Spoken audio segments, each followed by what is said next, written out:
சென்னையில் நடைபெற்ற அதிமுக கள ஆய்வுக் கூட்டத்தில் முன்னாள் அமைச்சர் கோகுல இந்திரா பேசியதை பார்க்கலாம். ஒற்றுமை என்பது எல்லா இடத்துலையுமே கண்டிப்பா இருக்கணும். நேர்மை என்பது எல்லா இடத்துலையும் இருக்கணும்.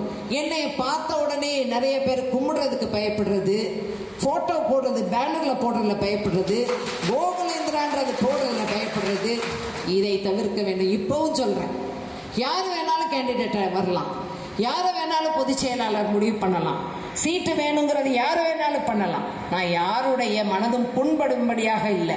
நான் யாருக்குமே தொந்தரவு கொடுக்கறது இல்லை. நான் யாருக்கிட்டையுமே குரூப்பிசம் பண்றது கிடையாது.